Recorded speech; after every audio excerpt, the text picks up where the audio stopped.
اللہ کے رسول صلی اللہ علیہ وسلم نے صحابہ سے فرمایا کہ قال رسول اللہ صلی اللہ علیہ وسلم لا يبلغني احد من اصحابی عن احد شیئا، کہ اللہ کے رسول صلی اللہ علیہ وسلم نے صحابہ سے فرمایا کسی کے بارے میں مجھے کوئی بھی کچھ بات نہ کہے، کسی کے بارے میں یہ اس طرح برا ہے، یہ اس طرح ہے، یہ اس طرح ہے، کسی کی برائی کو میرے سامنے بیان نہیں کرو۔ اللہ کے رسول صلی اللہ علیہ وسلم نے صحابہ سے فرمایا۔ اللہ کے رسول صلی اللہ علیہ وسلم نے فرمایا فإنی احب ان اخرج الیکم وانا سلیم الصدر، اللہ کے رسول صلی اللہ علیہ وسلم نے فرمایا میں چاہتا ہوں، میرا دل چاہتا ہے کہ میں جب تمہارے پاس آؤں تو وَأَنَا سَلِيمُ الصَّدْرِ، میرا دل سب سے صاف ہو،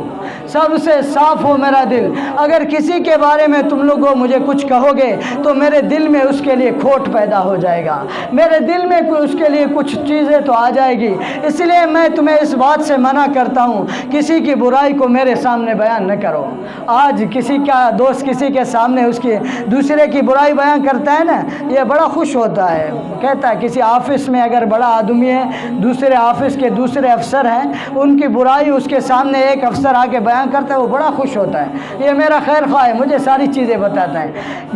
جو تیرے سامنے دوسروں کی برائی کو بیان کر رہا ہے تو اس سے خوش نہ ہو، تیری بھی برائی کسی کے سامنے بیان کرے گا وہ، اس سے یہ خوش مت ہو۔ اس سے اللہ کے رسول صلی اللہ علیہ وسلم نے تو اس سے منع کیا، لیکن یہ بڑے خوش ہوتے ہیں کہ دوسروں کی باتیں ہمیں بتا رہے ہیں۔ اس لیے میرے بھائیوں، دوستوں، بزرگوں، اپنے دل کو ہر ایک سے صاف رکھو، ہر ایک سے کھوٹ سے۔